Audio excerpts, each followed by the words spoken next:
there given a certain condition on their entries. Let's see some examples. Suppose we have a list of length 3, where first entry is a letter from the set ABC, and the second entry is a number from the set 1, 2, and the third is a state from the set Ohio and Iowa, this set. So if we want to make a different list, so we can make 12 possible lists. Why 12? Because the length of this set is, the first one is 3, ABC, 3 elements. The second one will have 2 elements. The third one will have 2 elements. So 3 times 2 times 2 give us 12 combinations. So let's see those lists. So take the first element from the first set, which is A. We take the first element from the second set, which is 1.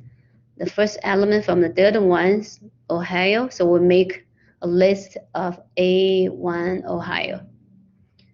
We can make A1 Iowa, then A2 Ohio, A2 Iowa, then B1 Ohio, B1 Iowa, B2 Ohio, B2 Iowa, right? Then for C, C1 Ohio, C1 Iowa, C2 Ohio, C2 Iowa.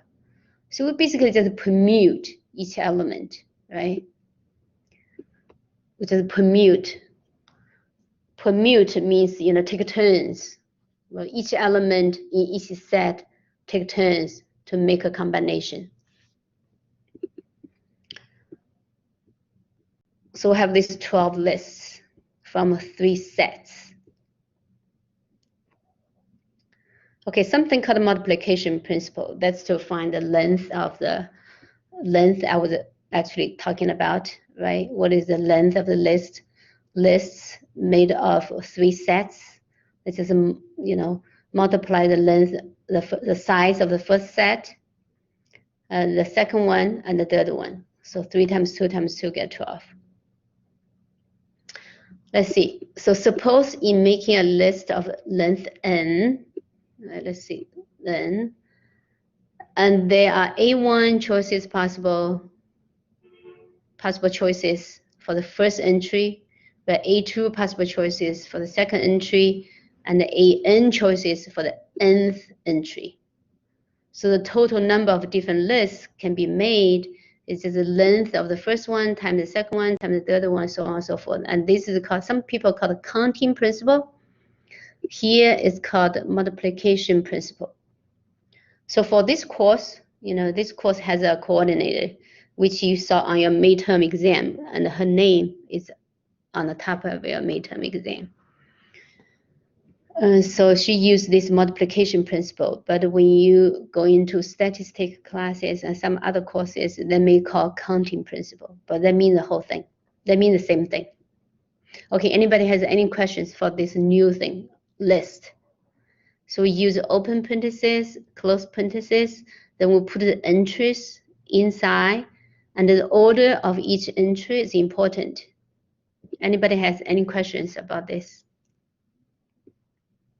Okay, if not, let me keep going. Factorial. So factorial, let's see the definition.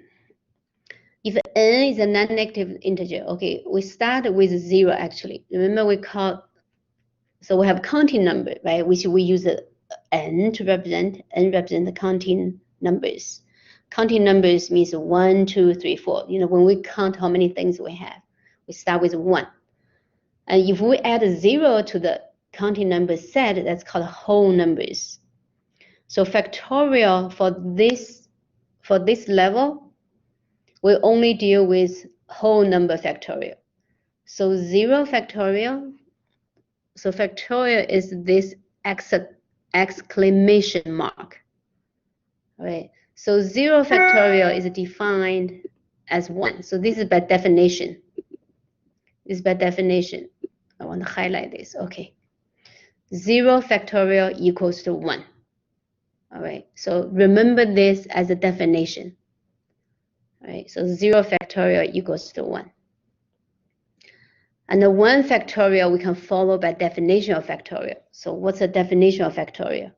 Let's see n. So n is a number, counting number. Okay, whenever we use this little n, back in our mind, we're thinking this n is in the counting number set.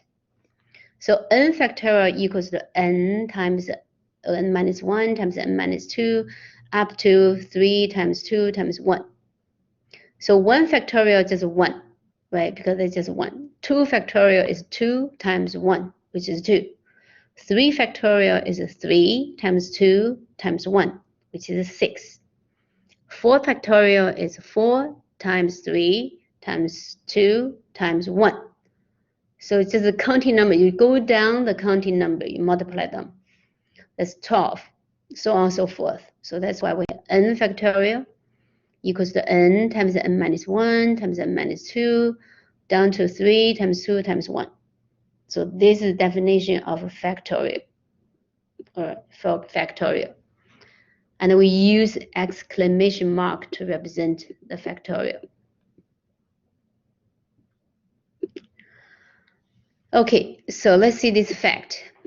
The number of non-repetitive lists of length k whose entries are choosing from a set of n possible entries is n factorial divided by n minus k factorial, which we call permutation. All right. Maybe some of you have already learned in high school. High school called permutation. What does permutation mean? Permutation, let's think about it. We have 3 colors. We have 3 different colors, right? We want to put it in a, so we have 3 slots, right? We have 3 slots. Then we have 3 colors. So how many ways we can put, the color into each, 3 different colors into each slot? So that's permutation, right? So we put, 1 into the 1. That how many of them? That's n factorial. So that's 3 factorial divided by, depends on how many things we choose from. So in my case, just 3 factorial. If we have, let's see, now if we have only 3 slots, but we have 5 colors to choose from, think about the 5 different colors of pen, right? We want how many ways to put these 5 pens into the 3 slots, how many different ways to do that? That would be 5 factorial divided by 5 minus 3 factorial. So the n represents how many things, how many choices we have. K represents this, how many slots we have. So permutation.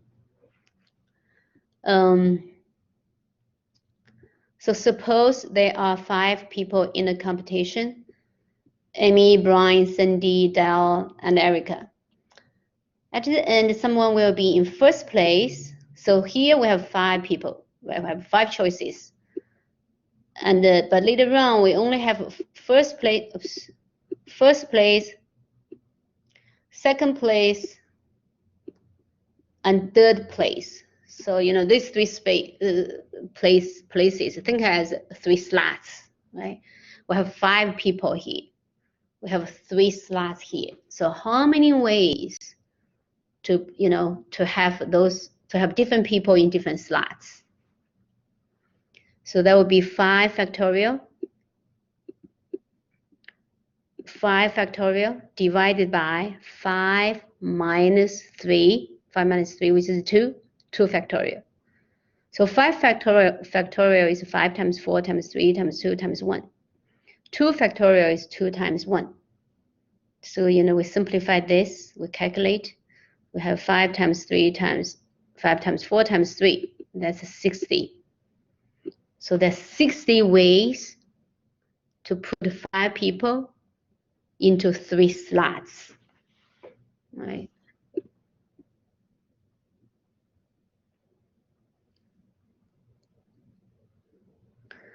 Okay, so this one, so n factorial divided by n minus k factorial just equals to n times n minus 1 up to n minus k plus 1, because the rest is simplified, like in this case, right? You see 2 times 1, well, 2 factorial, divided by 2 factorial, that's 1, right? So you can think this one after this one, that's n minus k factorial. So n minus k factorial divided by n minus k factorial, that becomes 1. All right. Or here you see, from here down, this n minus k factorial, right? So divided by n minus k factorial, that becomes 1. Okay, anybody has any questions? That's about factorials. Okay, next one, counting subsets. Let's see. We talked about the counting subsets before, right? We said it's 2 raised by the power of the size of the set. So let's see, another counting problem is to count how many subsets of size k can we form from a set of size n. So this is different from the one we talked about before. So before we're talking about, we are given a set, right? We're given a set, and this set, the size is fixed. So how many subsets of this given set could have? It's 2 raised by the size of this set. But here is a little bit different. So we want to find how many subsets of size k can we form from a size n. So that means, let's see, if we have a set with 5 members,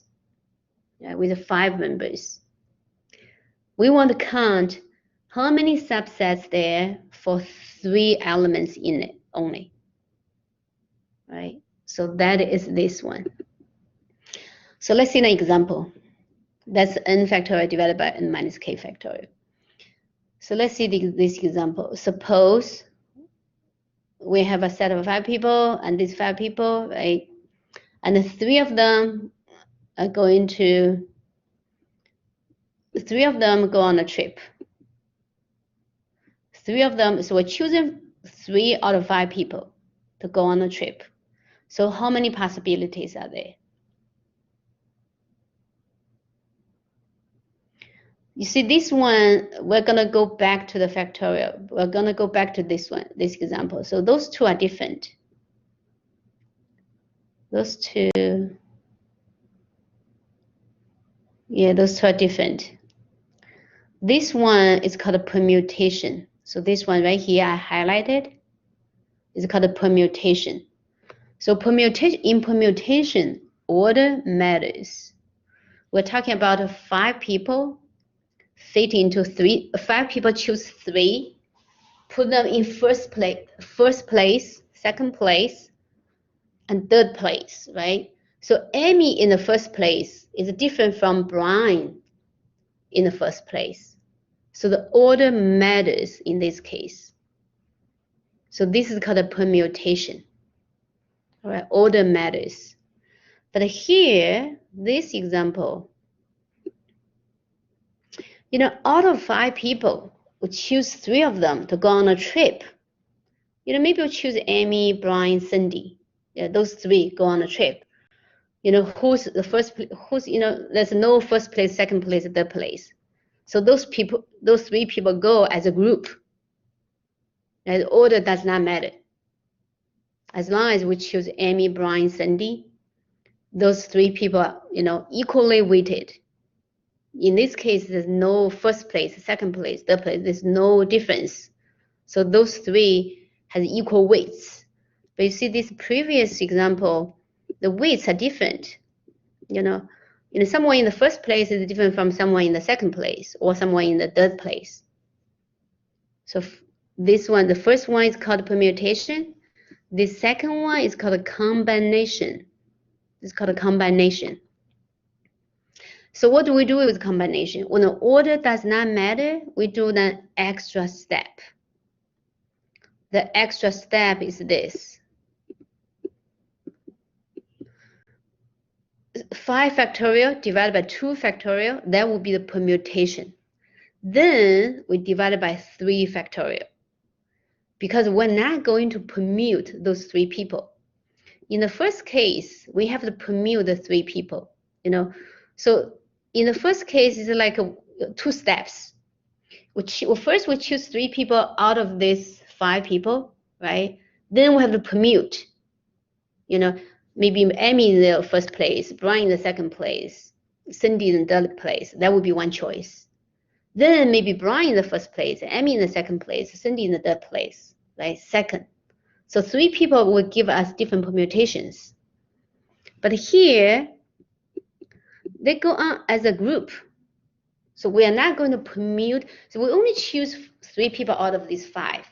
We're not going to permute these 3 people. We're not going to put it, you know, they're equally weighted.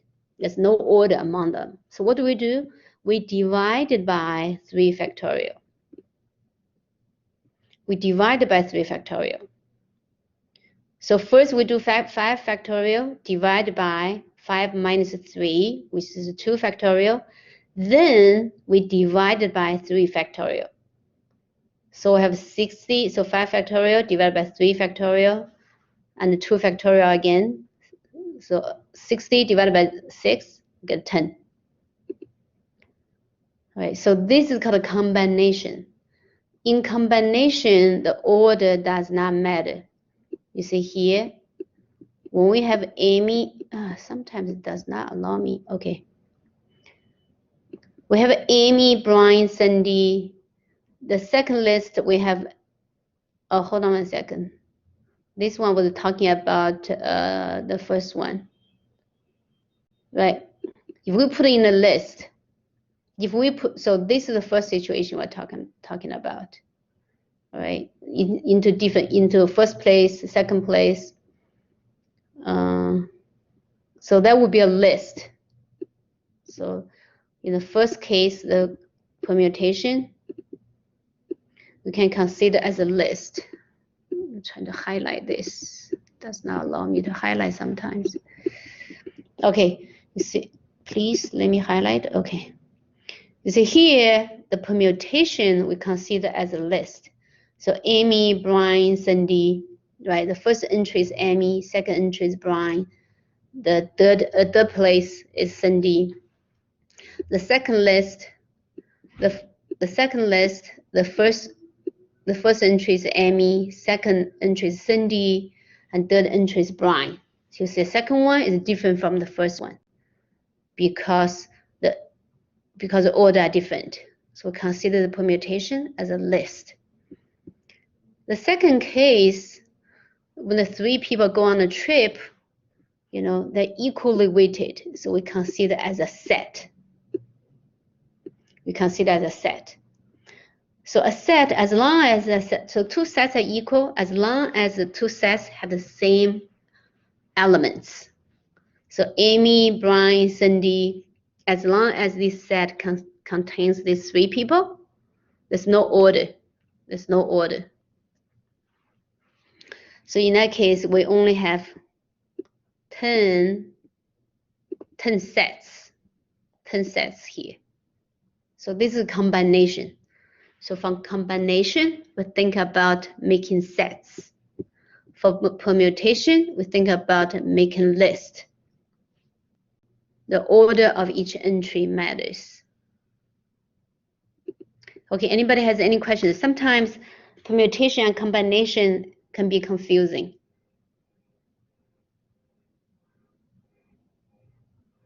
All right, if no question, let's keep going.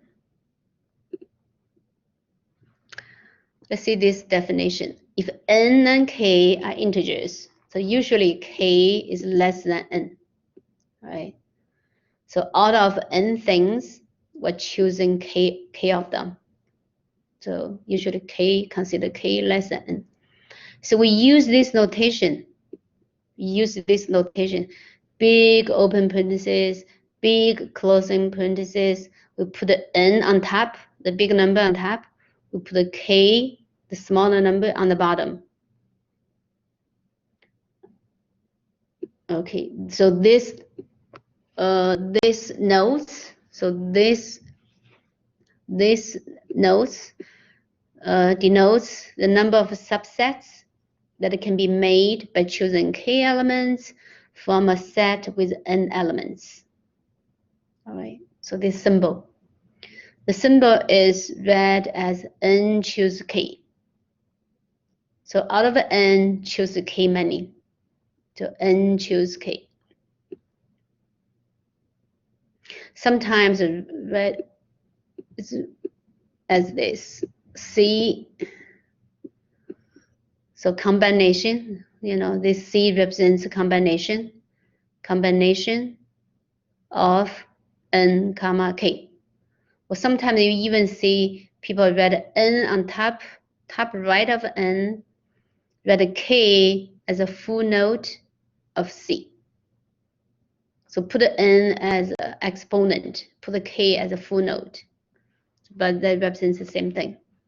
So n choose k is combination. So it's n factorial divided by n minus k factorial, then divided by k factorial again. So we have two denominators here. N factorial divided by n minus k factorial, and also divided by k factorial. And also we call this binomial coefficients. All right. We'll see why we call this binomial coefficient when we talk about later. Something called Pascal's triangles and the binomial theorem. But for now, the important thing is to differentiate permutation and the combination. So similarly, usually we write this one as a P, this one. So this formula as a big letter P, like when we talk about statement, the P, capital letter P. So represent the permutation. So we use P of open parenthesis n comma k close parenthesis to represent the permutation. So this C represents the combination. All right. So try to remember those two things and try to clearly see the difference. Let's see some examples for this n choose k binomial coefficients. For now, just ignore these binomial coefficients. But when we talk about Pascal's triangles, you will understand what does it mean binomial coefficients. So let's get familiar to this n choose k notation. So 4 choose 0 equals to 1. If we put it into this formula, right? That would be 4 factorial divided by 4 minus 0 factorial, which is 4 factorial, then divided by 0 factorial. For 0 factorial is just 1. So that becomes 4 factorial divided by 4 factorial, which is 1. And think about a subset of something, right? Subset of nothing, subset of 0, subset of size 0 is the empty set, right? So subset of size 0 is the empty set, and we only have one of it. We only have one. So empty set is a subset of any set, and we only have one of it. So that means this, okay? So out of 4 things, choose nothing. There's only one way to do it, right? Think about it. You are given 4 apples, but you choose none of them. How many ways to do that? There's only one way. You just don't do anything. The second one, so 4 choose 1. There's 4 ways to do it, right? In front of you, you have four apples. How many ways to choose one? You may choose the first one, you may choose the second one, you may choose the third one, you may choose the fourth one. There are 4 ways of doing it. So that is a subset of 1, right? Think about it, we have a set of A, B, C, D. We're working with these sets, A, B, C, D, right? So set of A, B, C, D will have 4 elements. How many subsets of size 1? What is A, B, C, D, right? Now, for choose 2. For choose 2, let's go through this formula. That's 4 factorial divided by 4 minus 2 factorial, which is 2 factorial, then divided by 2 factorial. So 4 factorial, you can check yourself on your notes. But 4 factorial is 4 times 3 times 2 factorial. 2 factorial divided by 2 factorial becomes 1. So now we're left with 4 times 3 divided by 2 factorial, and 2 factorial is just 2. So 12 divided by 2, that's 6. So that means subsets of size 2, how many? We have 6 of them. We have A, B, you can make the list, right? 6 subsets of size 2. So similarly, or if A, B, C, D is too dry to think about it, again, 4 apples, 4 apples in front of you. You can see how many ways, but you can choose the first one, the second one, you maybe choose the first one and the third one, maybe you choose the first one and the fourth one, right? That would be 4 ways. Then you choose the second one with the third one, second one with the fourth one, right? That would be 2 ways. Oh, no, first one choose the second one, then third one, and the fourth one, that will be 3 ways, right? And the second one choose the third one and choose the fourth one, it will be 2 ways, 5 ways. Then third one and the fourth one. So that'll be the last one. So 6 ways, right? So similarly for this, for 4 choose 3, right? You can have 4 apples to check how many ways. Or by list the A, B, C, D, so you get this. You got 4 of subsets of size 3. Then 4 apples, you choose 4. How many ways to do that? There's only 1 way, right? You choose all of them. So subsets of size 4 is just the whole set, A, B, C, D. Okay, so that's the notation N choose K. Let's see, in summary, when counting, you must first decide whether or not the order matters. Okay. If the order matters, that's permutation. If the order does not matter, that's combination. So permutation always have more ways of doing it. Combination, a smaller number, right? A smaller number than the permutation. Because combination in the group, every member has an equal weight. But in permutation, the members have different weights. All right, anybody has any questions? All right, lastly, we're talking about Pascal's triangles and the binomial theorem. And then we can make sense of this binomial coefficient. All right, why it's called a binomial coefficient. So there are some patterns and symmetries with the binomial coefficient N choose K. All right, N choose K. If we're choosing 3 of 5 people to go on a trip, it's the same amount of possibilities as in choosing 2 of 5 people. So that's a symmetry. Think about it, if you have 5 people, right, you choose 3 to go on a trip, it will be the same thing as you have 5 people, you choose 2 not to go on the trip, right? Make sense of that. Or you can think about you have 5 apples in front of you. Out of these 5 apples, you choose 3 is the same. How many ways of doing that? You have how many ways of these 5 apples not choosing 2, right? Or same thing, or you have 5 apples, choosing 3 out of them will be same as you have 5 apples, choose 2 out of them. You can go through this calculation. Here, I want to highlight this one. You see here.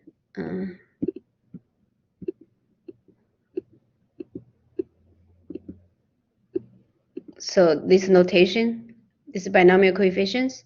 So N choose K equals to N choose N minus K. because why? The left-hand side is n factorial divided by n minus k factorial divided by k factorial. The second one, on the right-hand side, you have n factorial divided by n minus parentheses n minus k. What's n minus parentheses n minus k? That's k, okay? Then you have n minus k factorial. So those two are the same. These two equal to each other. So this is symmetry. All right, so this is one symmetry. All right. Symmetry means symmetric. All right, so you see those two equal to each other. N choose k is the same as n choose n minus k. 5 choose 3 equals to 5 choose 2. Because you have 5 factorial divided by 3 factorial divided by 2 factorial on both sides. Another important pattern with binomial coefficients comes from arranging them in the following way, which is called Pascal's triangle. As Chinese, there's another name. It's called, because Pascal's is someone in Europe, and another mathematician in China called Yang Hui. So it's also called Yang Hui's triangle. And those two people find these kind of things. I think they were inspired, the same ideas around the same era. In that time, they have no way to communicate with each other. But however, they are inspired to invent this kind of observation, to observe this pattern. Okay, so for you to think this way, let's go to the bottom first. Let's do this one first. So 1 sits on the top. Then out of this 1, the second level, you put one on each side. Then you keep going this pattern on the left. On the left, you keep going 1 down. On the right, you also keep going 1 down. But in the middle 2, where do we get the middle 2? Is by adding the 2 1s on top. By adding the 2 1s on top. So you have 1 plus 1. Can you see my pointer? I was trying to highlight it. Sometimes it does not allow me to highlight. You see the second level, we have 1, 1. So 1 plus 1 equals 2. And we would put 2 in the middle of those 2 1s. So same thing, we keep the third level. We keep putting 1, 1 on both sides. Where do we get this 3? By adding 1 and 2 on its top. So 1 plus 2 we get 3. And 2 plus 1 we get this second 3. Then keep going, we keep putting 1s on both sides. And this 4 comes from 1 plus 3. 6 comes from 3 plus 3. 4 comes from 3 plus 1. So keep going this. Okay, so this is better to do it. And how is this useful for us? And what are those numbers represent? Now we go to the top one. So this one on the bottom represents 0 choose 0. 0 choose 0. And 1 1 choose 1 choose 0, 1 choose 1. But you can ignore the top one, all right? So this one, you can ignore this. You can ignore this. You can only try, try to remember how to form this. So this is called a Pascal's triangle. And of course, each number corresponding to the number here. 6 choose 3, that's 20, corresponding, all right? 6 choose 3, corresponding to 20. 6 choose 4, corresponding to 15. All right, so how do we use this? How do we use this? Why it's called the binomial theorem? Why it's called binomial coefficients? It's come from here. X plus y equals to, x plus y raised by 0 equals to 1, right? Anything raised by 0 means anything divided by itself, which is 1. Okay. Then the second level, x plus y raised by 1, or just x plus y, right?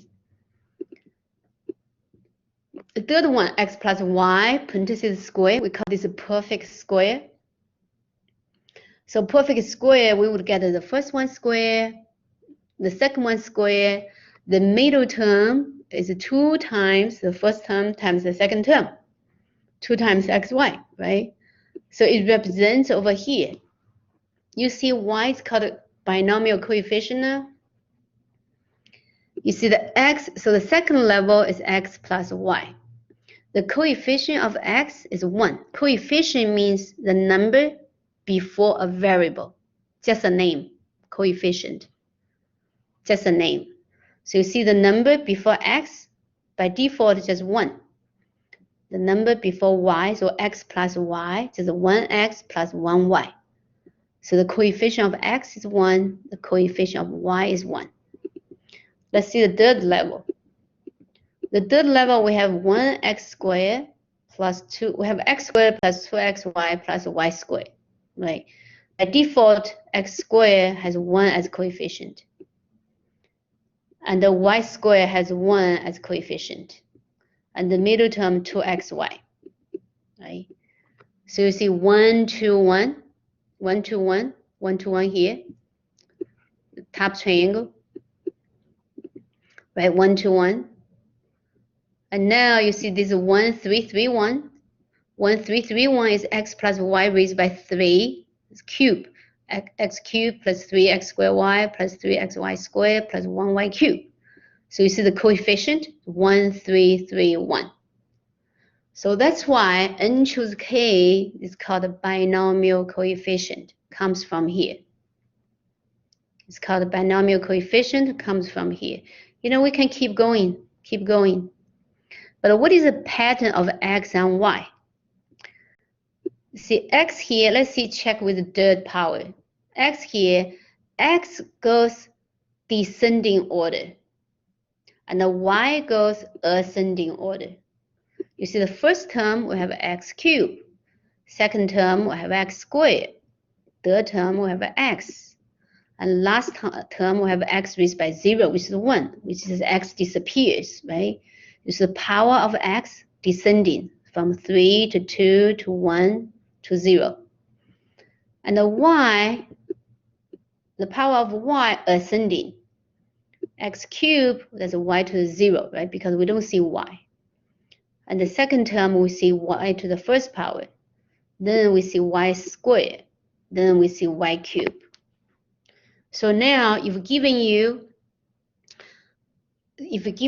any binomial, binomial means 2 terms, right? So we have x term, we have y term.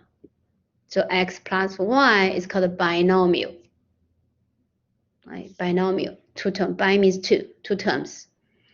If given you any 2 terms, you can use Pascal's triangle as a binomial coefficient.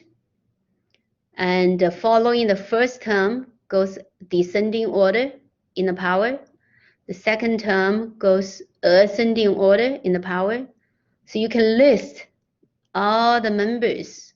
You can expand any power of binomials. We will do some exercise later.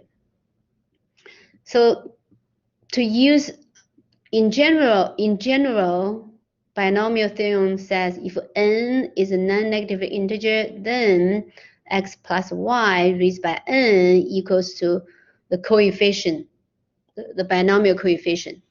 So the first coefficient is n choose 0, which is 1. Okay, just one way not to choose anything. The second coefficient is n choose 1. Right? N choose 1. We can go back to this one. That's how we can use this one. But this is correspondence. To build this one is a little bit difficult, so it's easier to build this one.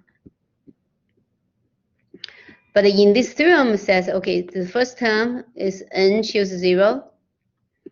The second term, and the first term is x to the nth power.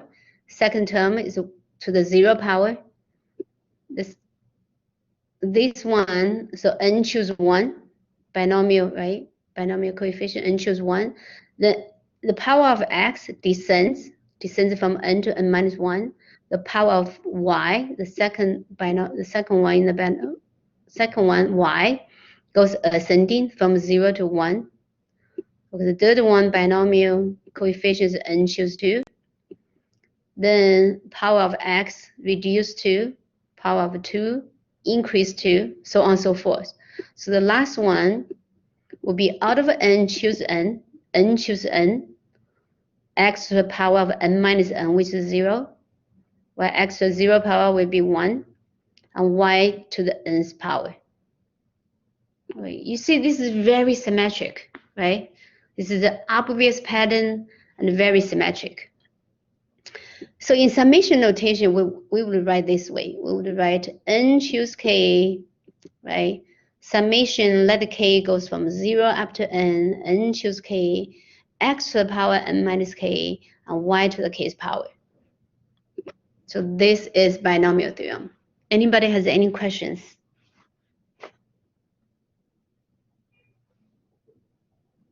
Okay, if not, let's go to the classwork.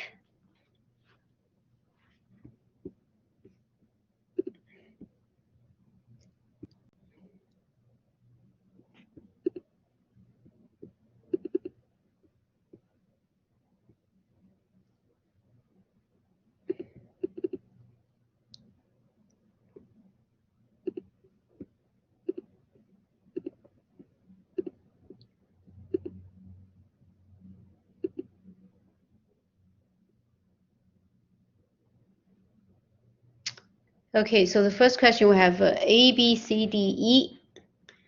So I'll give you a couple minutes to try. How many lists of length 3 are there if the first 2 entries are letters from the English alphabet and the last entry is a number?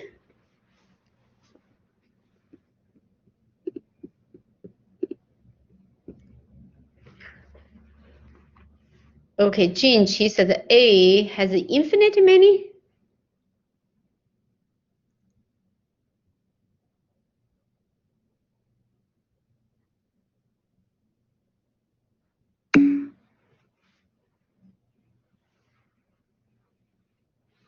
Right. So English alphabet, we have 26 of them, right?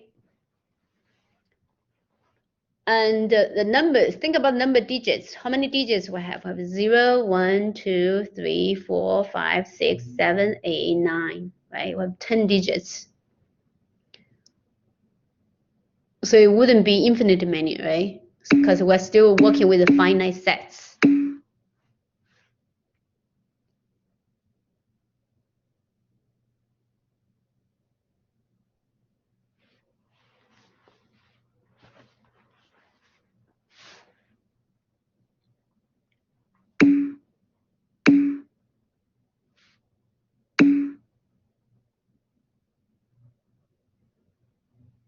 Right, 26 times 26 times 10. Great, good job. Okay. Because the first one, we have 26 choices, right? Because we have English alphabet, there are 26 of them. So the first one we can choose out of 26. And the second one, we can also choose out of 26. And last one, we have 10 digits. So we would have 26 times 26 times 10. Okay, good, great. Let me see.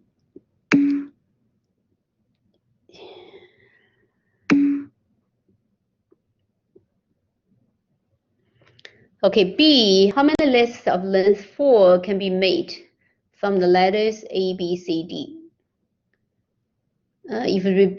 If repetitions are allowed. So we will have 4 times 4 times 4 times 4, which is 256. Okay, good. C, how many lists of length 4 can be made from letters A, B, C, D if repetitions are not allowed? Good. That would be 4 factorial. 4 times 3 times 2 times 1. Good job. All right, so D, how many lists of length 3 can be made from letters A, B, C, D if repetitions are not allowed? and each list must contain C. So D. Be careful with the conditions.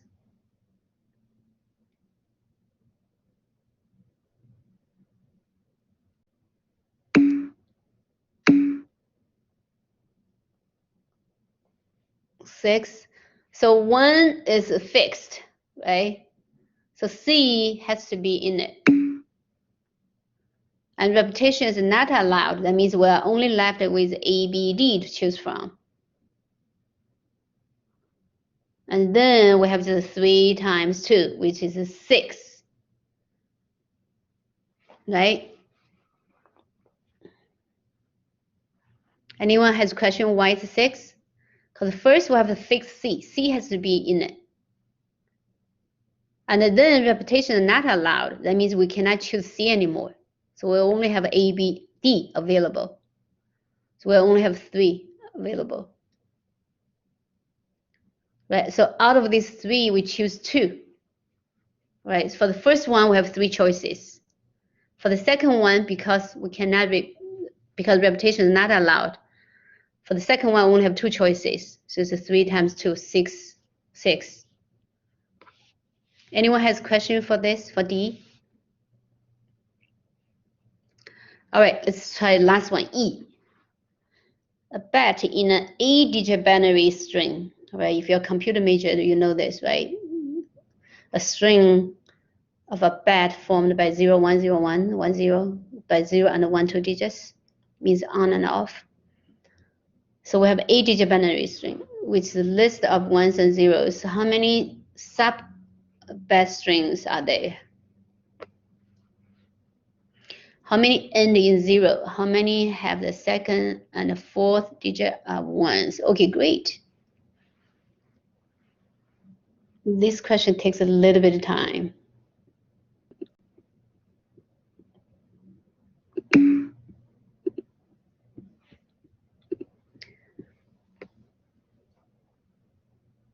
Okay, Moses said the first one, 256.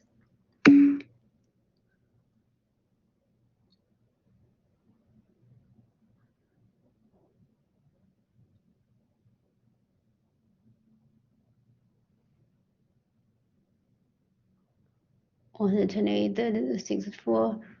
Okay, mine is in total number of byte strings 22 to the 8th power. Maya, you can use. Do you see on your keyboard? That's a it's like an arrow up. Use the arrow. Let me type in. So you want to write as a 2 reads by 8. This way. You see this arrow, upside arrow. Yeah, 2 reads by 8 equals 256. And in zeros, right, because 0 is fixed, then 2 reads by 7, 128. Second and fourth are fixed. That means we only have 6. We'll have 6 spots to fill with 0 or 1. So that's 2 to the 6, which is 64. Great. Okay, good. All right. Okay, good. Anybody has any questions? So this is counting how many we have.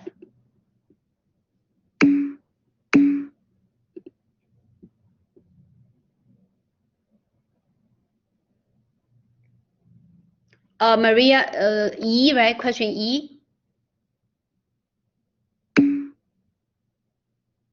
Okay, so E, let me use this. Let me use the whiteboard. Oops.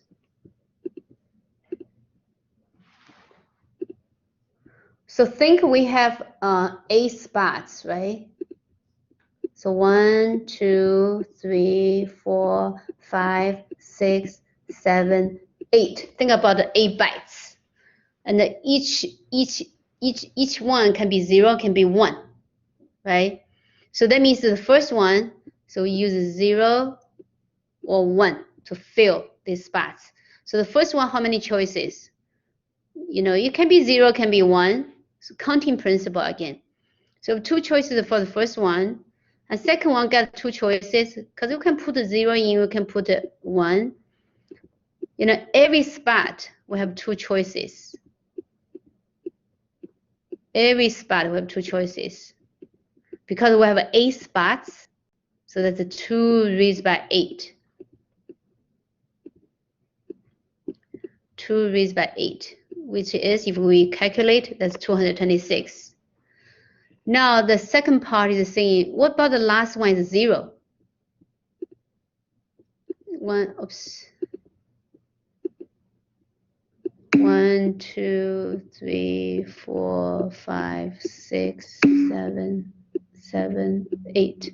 256. 进去 2 raised by 8 is 256. Okay, now the second part is saying the last one is fixed, it's a 0. It's fixed. How many choices we got? Only one, right? We only have one choices.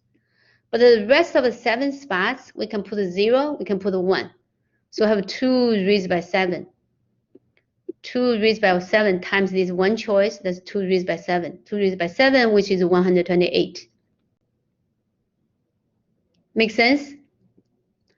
Now the last part says fourth, I forgot, let me see. So 2 are fixed. Second and fourth. So the second one and the fourth one are fixed, can be only 1, not this anymore. So the second spot is 1, the fourth spot is 1. It's fixed, so only those 2 spots are fixed. And we have 6 spots, right? We have 6 spots. And the 6 spots, each one can be 0, can be 1. So we have 2 raised by 6, which is 64. Okay, all right, thank you. Okay, anybody else has any question?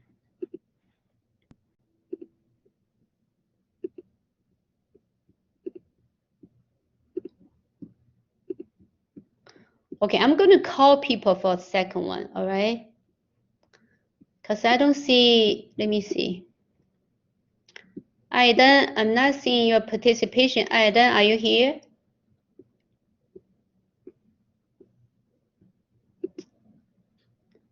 And Ajaya? I don't see Ajaya putting anything in.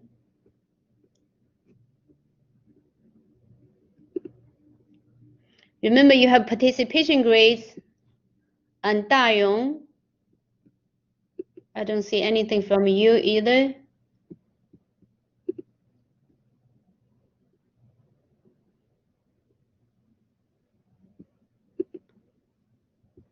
Nino, I don't see anything from Nino either.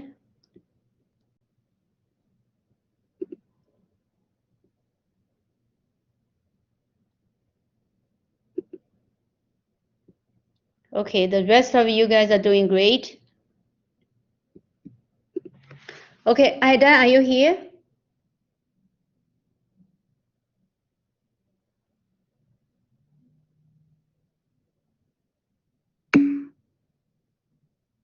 Okay, Ajaya, you're here, but you're not participating. When I call you, you're not here, you're not answering me. I'm not going to give you attendance credit. If you don't participate, I won't give you participation grade credits. All right, Ajaya, you can try 2A, yes. And Dayong, are you here? Let me send the messages. Okay, please participate, because when you participate, when you know, corresponding with me, I know where you are. Okay, let's see. Usually Aidan is very, you know, active. What's going on today?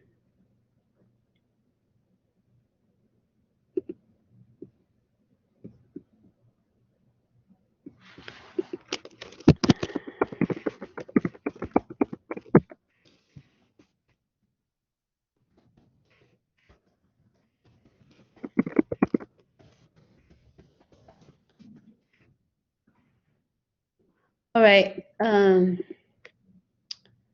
Okay, Ajaya, you want to try 2A? go ahead, 2A. You want to talk or you want to present?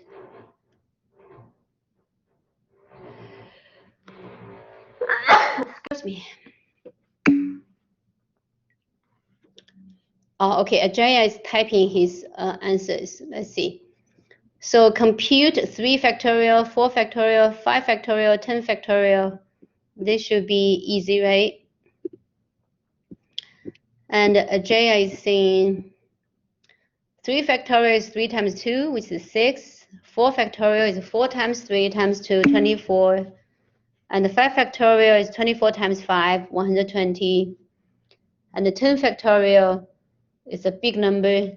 Okay, anyway. All right. Okay, thank you. So B, how many 9-digit numbers? Using only 1, 2, 3 up to 9 digits. So not using 0. Are there if repetition is not allowed?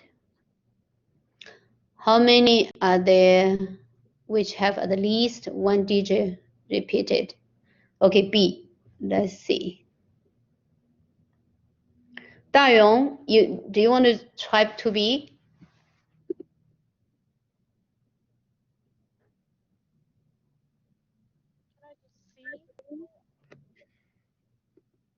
I'm sorry, I cannot hear you.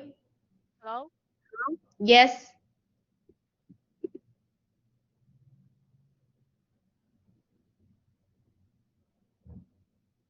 You can type in your number in the chat if you don't want to talk.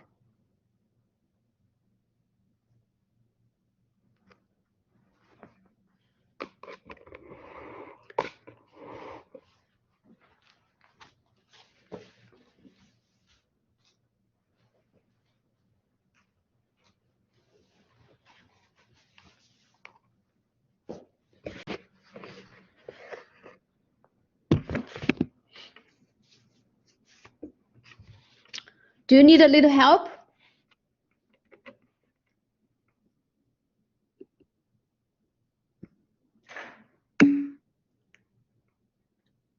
Okay, let's see. Hold on, let me call. Dan, are you here?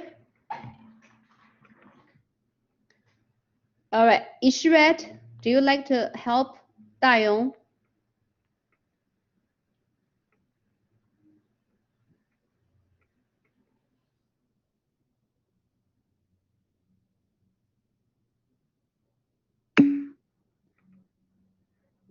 Oh, okay. Let's see. Jinqi, do you like to try to be?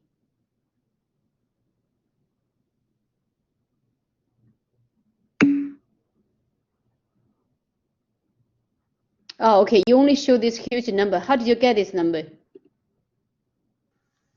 Oh, it said not repeating, right? So I did, wait 1 second. 9 times 8 times 7 times 6 and all the way. Okay, good. So basically it's 9 factorial. Yeah, that's what you're saying, right? All right. Great. Let's go to the whiteboard again. Okay, we have 9.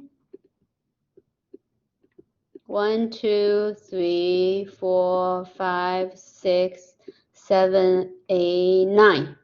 So we have these 9 spots, right? And we have 9 digits to use also. So we have 1, 2, 3, up to 9. Up to 9. We have 9 digits to use. So the first, so we want to make 9 digits. So this is a 9-digit number. 9-digit number. So how many choices do we have for the first one?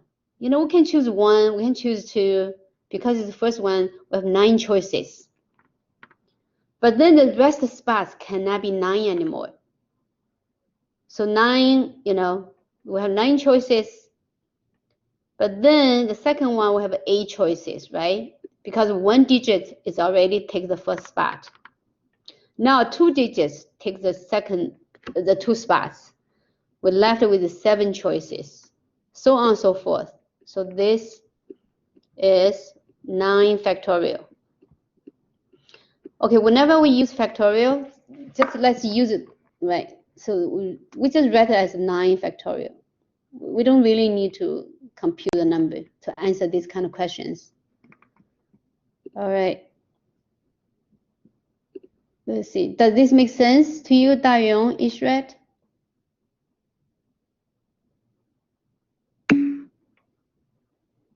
Okay, what about Dayong?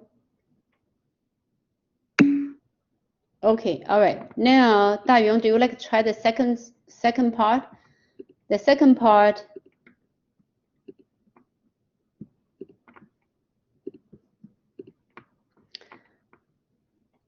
is saying how many are there when have at least 1 digit repeated?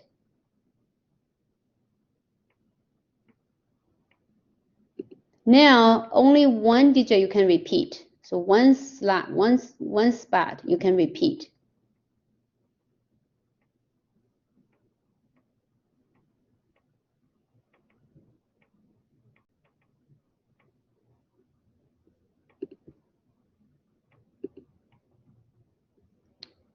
Dayong, you need help?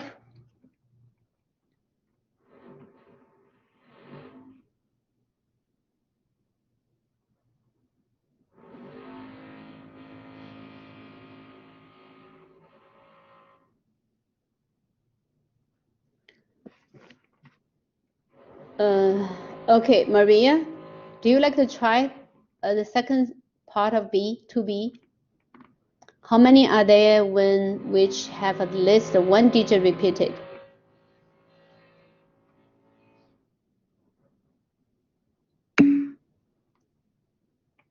Okay, you're not sure. Let's see. Ishrat? Michael?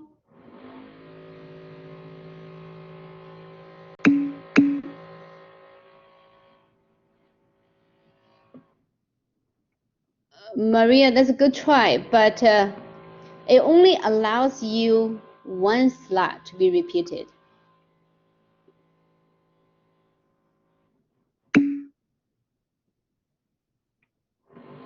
Lino, but 1 slot, 1 digit can be repeated though. But we don't have 10 digits. This is all good guess. I like this. No, Samuel, A factorial, no. We have 9 digits to choose from. 9, no. All right. Okay, all right, finally, Moises. Moises is right. Moises is right. Nino is right. Nino just missed 1 multiplication sign. Xiaoming is not 9 raised by 8, right? You see why it's not 9 raised by 8? Because it follows from the, it says only 1 digit can be repeated. Let's use a whiteboard again. So 1, 2, 3, 4, think about these 9 slots. And then we have 1 up to 9 digits to use. So the first one, right, can have 9 choices. It says, somewhere, the order does not matter, right? Because I'm counting how many ways. So the first one, I have 9 ways, I have 9 choices. And somewhere I still have 9 choices, right? Because 1 digit can be repeated. But the rest of it cannot be repeated anymore. So that would be 8 times 7. So this is all multiplication. This is using counting principle. So it's 9 times 9 factorial. All right, don't multiply it to be a big number. So this kind of questions, just answer with 9 multiplied by 9 factorial.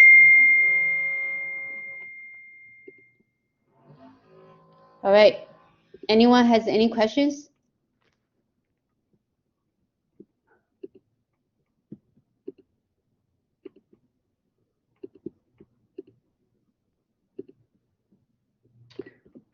Okay, does that make sense?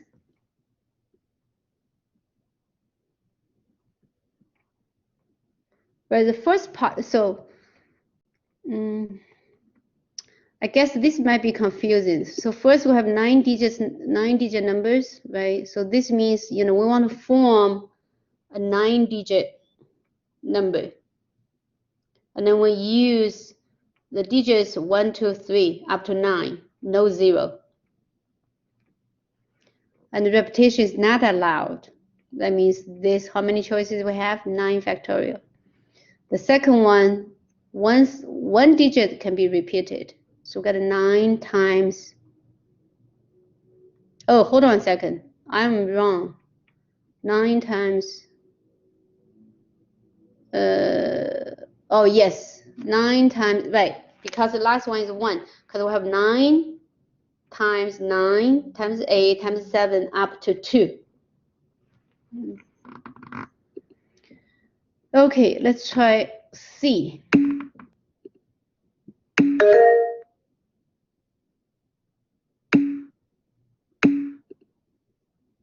We don't need to calculate the number. As I said, we can write it as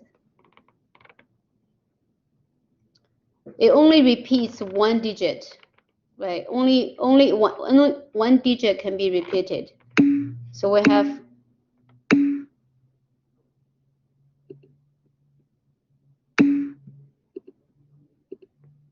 let's calculate.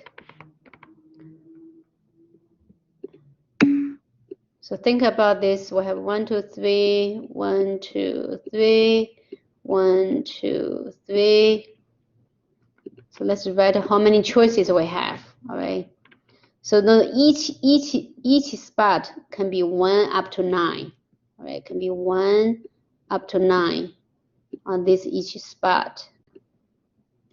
Let's calculate how many choices we have. So the first one, we have 9 choices, right? Because we can choose 1, we can choose 2, we can choose up to 9. And because it says one digit can be repeated, so we still have 9 choices. But then because it cannot be repeated of the first 2, so that's 8, 7, 6, 5, 4, 3, 2, right? By counting principle, we just multiply those. What is this? That's 9 factorial, right? Because multiply by 1 doesn't change anything. We could just add 1 here, multiply by 1. But we don't need to multiply by 1. But this equals to 9 multiplied by 9 factorial. Okay, you don't need to calculate. Or if you want, right, let's calculate. So we have 2 times 5, that's 10. 3 times 5, that's 12. So get 120. Multiply by 6, that's 720. That's a huge number. Then multiply by 8. Oh, okay, Moise is calculated. It's a huge number. But, if you write 9 times 9 factorial, that would be a perfect answer. All right. If you figure out that's 9 multiplied by 9 factorial, that's a perfect answer.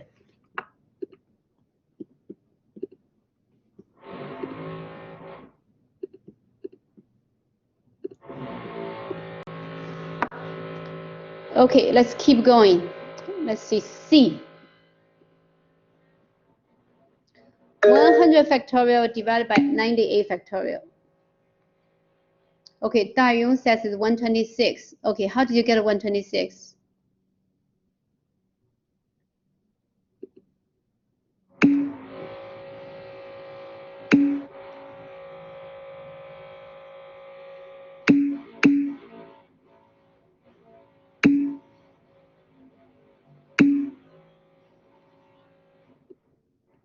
Okay, the question is 100 factorial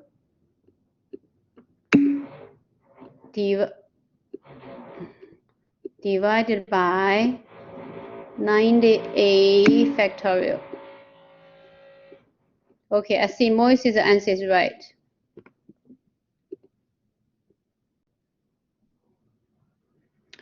Michael's answer is right. Maria's answer is right. Okay, Maria, do you like to explain how you get 100 times 99?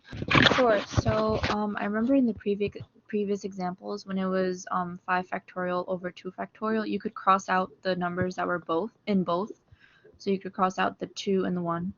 So simply, you could cross out all the other numbers that are from like 1 to 98. So that would only leave 99 and 100.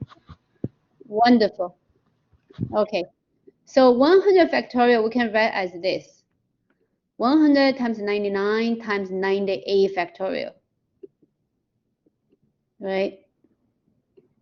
Then 98 factorial divided by 98 factorial becomes 1. Oops. So 98 factorial divided by 98 factorial, something divided by itself becomes 1. So that be so 100 factorial divided by 98 factorial equals 100 times 99, which is 9900. Okay, great.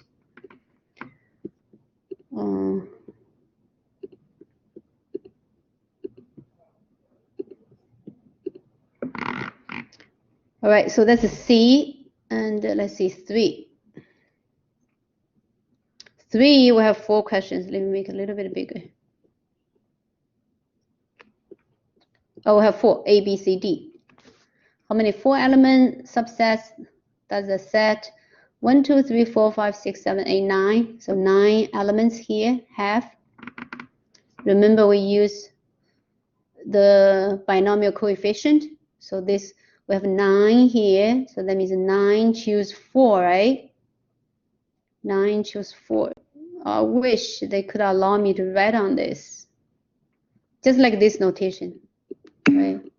But 7 choose 3, we have 9 choose 4.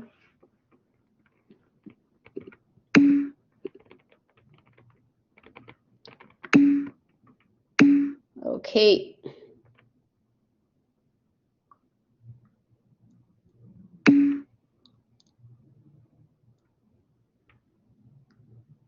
All right, 126. Yeah, I like Maya's answer. 9 factorial divided by 9 minus 4 factorial. So 9 minus 4, which is 5 factorial.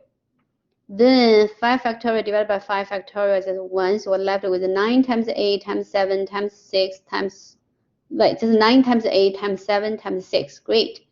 Then that equals 3024. Very nice. Shamisha, 9 factorial divided by 9 minus 4 parentheses factorial. It's not 9 factorial minus 4 factorial. You see your typo? That's typo. Okay, 9 minus 4 factorial, which is 5 factorial. Okay. Okay, in the beginning, it's very easy to make typos. Okay, good. Let's see. B, how many different 5-card hands are possible from a standard deck of 52 cards? Have you ever played poker? There's we have 4 colors or 4 suits. Each suit has 13 cards. So 4 times 13, that's 52 cards in total. So this question is asking, choose 5 cards out of this one deck, out of 52. So how many ways of doing that? So this is 52, choose 5. Huge number.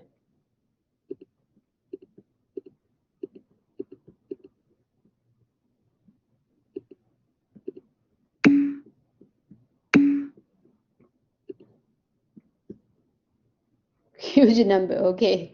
I'm not even going to check. All right, so we understand that there's a 52 factorial divided by 52 minus 5, which is a 47 factorial. Right, so 52 factorial divided by 52 minus 5, factorial divided by 5 factorial. Shamisha, we're doing permutation here. We're not doing combination. So by divided by 5 factorial, that's combination. It's just 52 is it? Okay, hold on. Coefficient, I mean binomial coefficient. Oh, you're right. Yes, yes, we have to divide by that, right? Oh, okay. Right, you're right. So Shamisha has Maya, Shamisha, Xiaomi. Yeah, everyone is right. Yeah. So 52 factorial divided by 52 minus 5 factorial, then divided by 5 factorial, which is a huge number. Okay, great. So C, what is 7 choose 3? 7 choose 3. Oh, okay, I then came back. Okay, great. 7 choose 3. 7 factorial divided by 5 factorial divided by 3 factorial. So which is 35. Okay, okay, great. D, there is a group of 5 math students and 7 biology students. Okay, so we have a group of 5 math students and 7 biology students. So totally we have 12 students. You need to select a group of 3 math students and 2 biology students. How many ways to do that? How many? So 5 choose 3, 7 choose 2. So from math students, we have 5 choose 3. From biology students, we have 7 choose 2.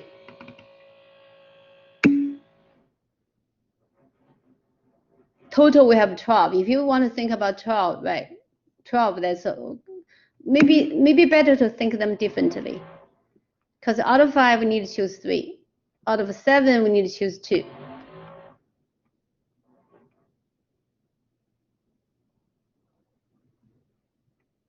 Okay, Nino has 31. Nino, can you explain why 31?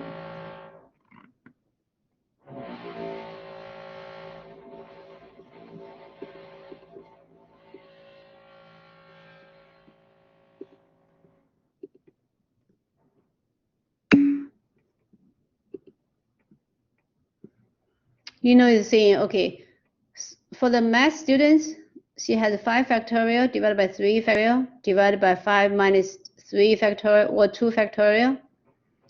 Then plus 7 factorial divided by 2 factorial, then divided by 7 minus 2 factorial. 7 divided, which is 5 factorial.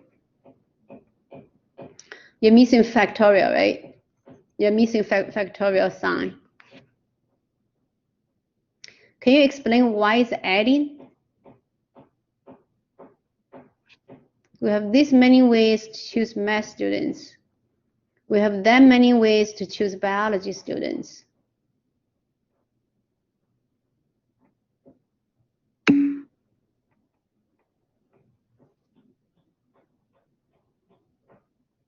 Five choose 3 plus 7 choose 2. Great. All right. So after calculation, so 5 factorial, so 5 times 4, which is 10. 5 times 4 divided by 2 factorial, which is 10. So 7 factorial, 7 times 6 divided by 2, that's 7 times 3, which is 21. So 10 plus 21, which is 31. Okay, anyone has any question about this question? Good job, Nino. Anyone has any question about this 3D?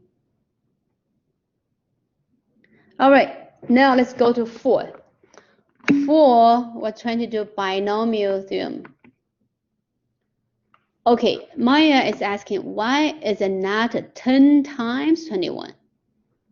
because we were talking about the counting principle, right? Talking about counting principle.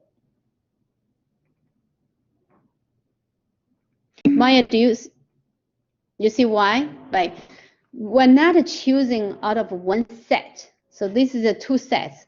The one, this many ways to choose from the first set, for the first set, the, other many ways to do for the second set. So it's a different set. So we're not using counting principle here. But it's a great question. Okay, number 4, we want to apply binomial theorem. Right? Remember to draw your Pascal's triangle. Draw your Pascal triangle, or just use the binomial theorem. You know your first element is 5 choose 0, right? Then x raised by 5. Then the second element is 5 choose 1, x raised by 4. Because this in the binomial, the second member is 1. So 1 doesn't contribute anything into the multiplication. So build Pascal's triangle 5 levels down. And this, for the second one, for B, you need to build, if you want to build, right, what do you call it? Pascal's triangle. Because when I was like your age, I would build Pascal's triangle. You need to do 14 levels for the second question. Okay, let's see. So 4A, Nino is writing x raised by 5 plus 5x raised by 4 plus 10x raised by 3 plus 10x raised by 2 plus 5x plus 1. Xiaomi is writing the same thing. All right. Right, multiplied by, okay. Right, Moises has the same thing. Yes, right. X raised by 5. Maya, y is minus. It should be plus, right? You see x plus 1.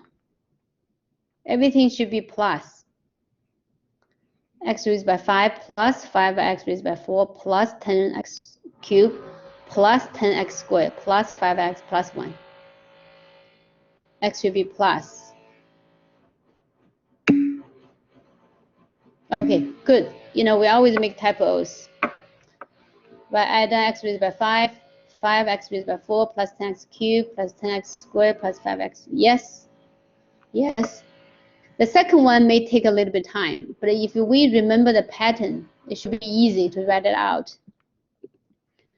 Right, the first one will be x raised by 13, then plus 13 times 2 with 26, x raised by 12, so on and so forth. It will be a huge number involved. Oh, okay, Moises found out x raised by 8. Well, let's just check x raised by 8. So x plus 2 raised by 13. Let's do this one together.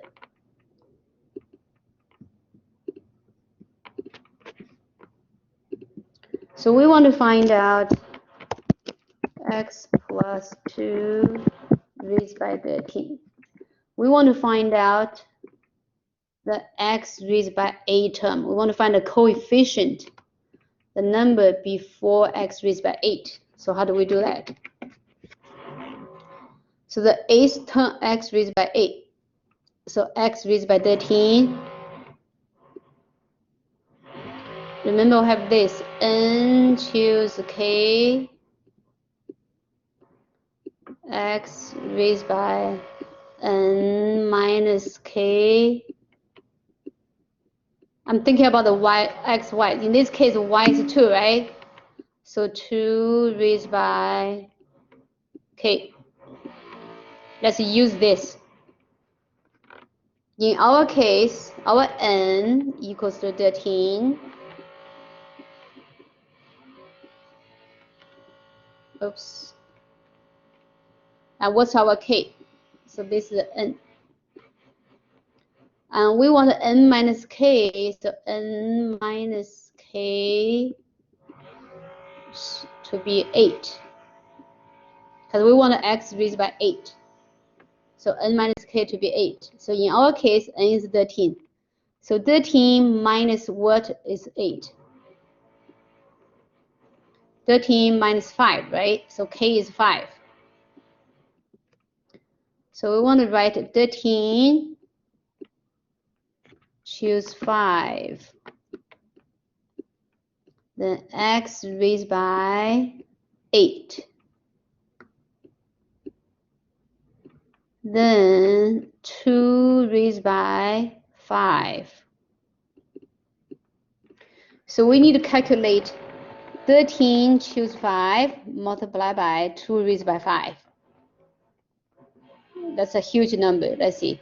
13 factorial divided by a factorial, 13 minus 5, a factorial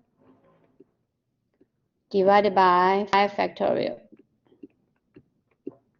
So 13 we write as 13 times 12 times 11 up to times 9. Then times a factorial. Because we want a factorial cancel the denominator a factorial. I'm sorry, my neighbor is doing some renovation.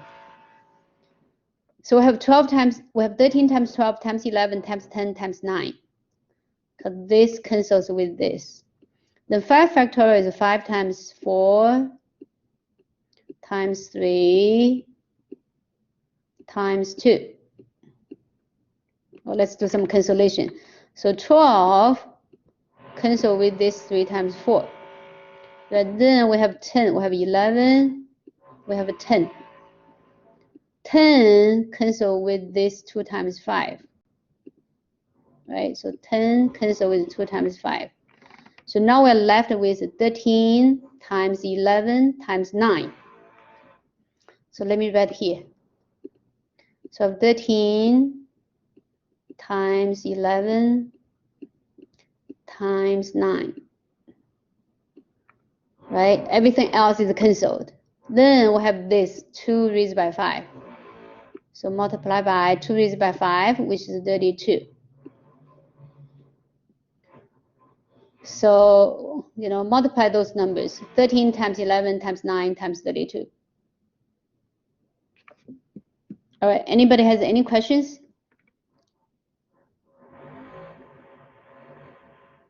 All right, so that's a 41184. Okay. All right, so that's how we figure out a particular term. All right, x raised by 8. So we use this term. So this represents, each term.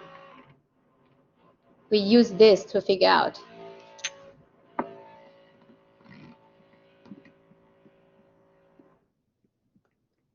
Okay.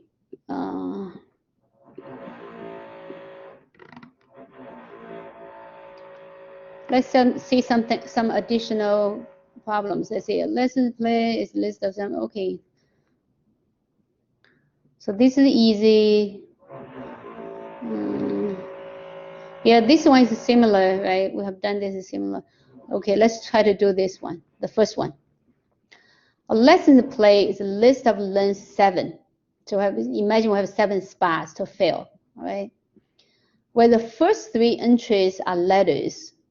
Right? How many letters we have? We think about English letters, English alphabets, so 26 choices. So each one will have 26 choices. It doesn't say something about repetition, so we assume, repetition allowed. Last 4 entries are numbers.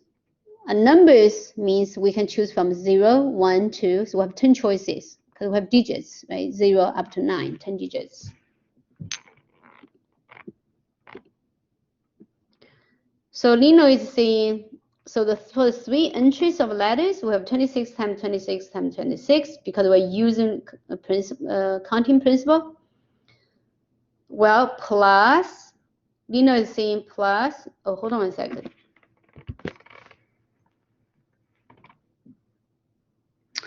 Jin, she was asking a question earlier. Why is not multiplying but a plus?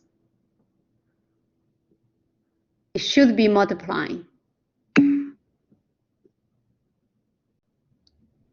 It should be multiplying, not adding. 26, 26, 26 times the fourth spots, we have 10 times 10 times 10 times 10. Okay, Junqi, is Junqi ask a question? Let me go back to the question. It still follows counting principle. Where was it?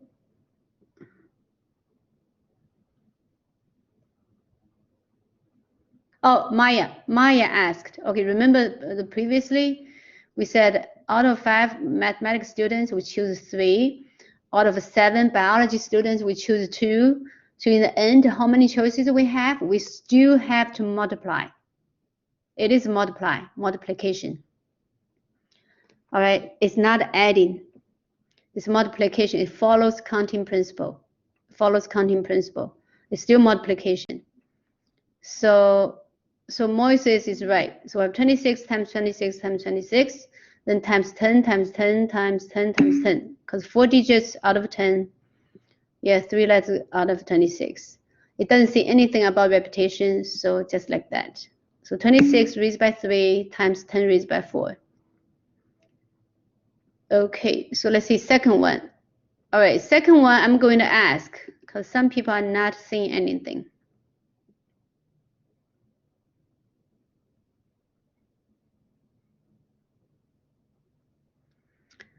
Okay, if you are too quiet, it's not good for your participation credits, all right? Try to participate. The second one is saying how many lists of length 5 can be made from the letters A, B, C, D, E, F, G, H. How many we have? A, B, C, D, E, F, G, H. 8, right? 1, 2, 3, 4, 5, 6, 7, 8, right? So for 8 letters to work with, if repetitions are not allowed, all right. So how many lists? Well, here we're making lists. Remember lists, the order matters. The order matters means computation, means permutation.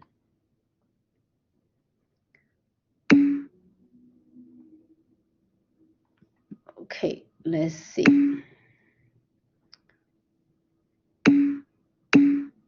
So Lino is writing, we have 8 times 7 times 6 times 5 times 4, right? Because we have 5, because the list is 5. For the first entry, we have 8 choices. Second entry, 8.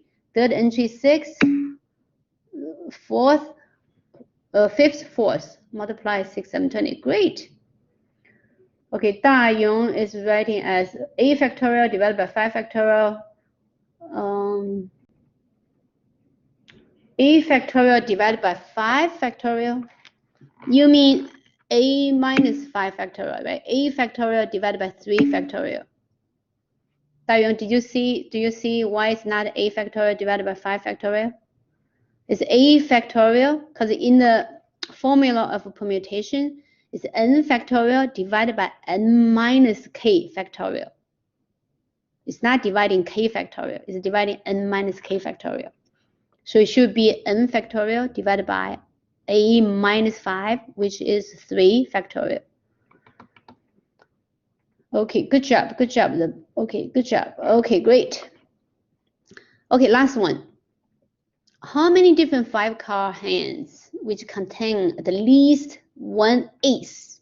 If you played the cards, you know each suit has one ace in it, are possible from a standard 52 cards. Okay, so now we want to draw 5 cards out of this 52 cards. And we want at least one ace, you know, among these 5 cards. So how many ways to do that? It could be 2 aces, could be 3 aces, it could be 4 aces, but at least one.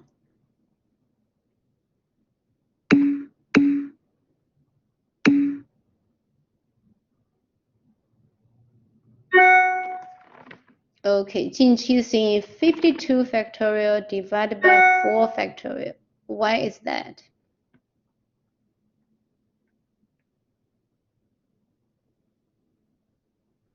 Maya is seeing 52 factorial divided by 52 minus 5 factorial divided by 5 factorial, subtract 48 factorial divided by 48 minus 5 factorial divided by 5 factorial. Nino is seeing 52, choose 5, minus 52, choose 4. Okay, let's just draw 5. Let's just draw, let's think about this one. So 5 cards, right? And the one card could be 52 choices.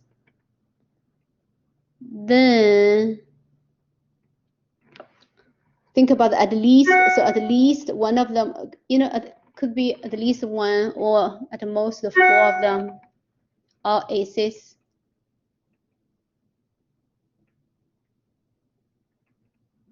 So Maya is saying a permutation of 5 cards, then subtract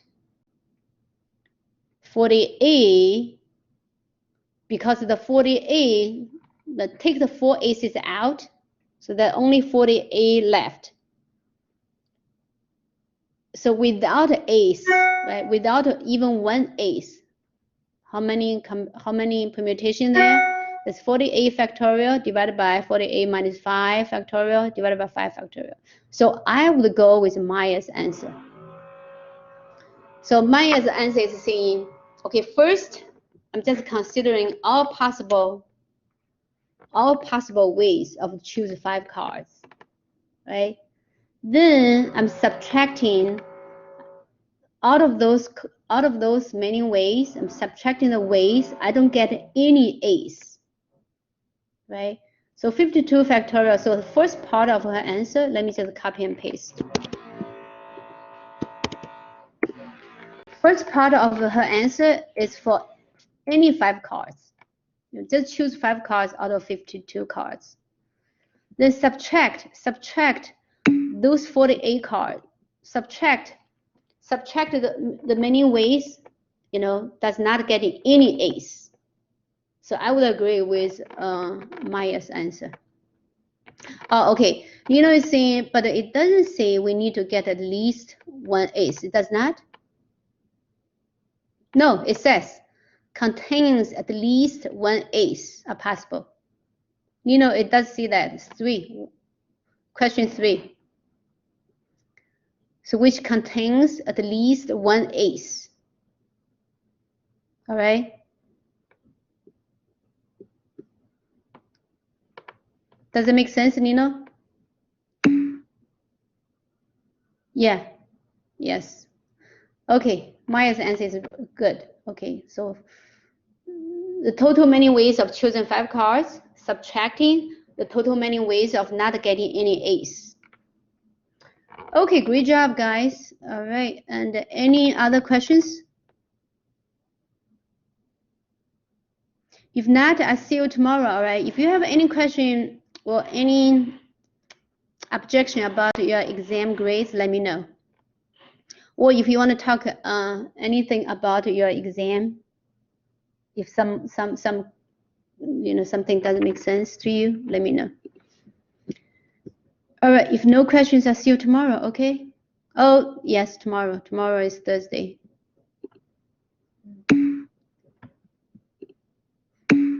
Okay. Bye. Thank you.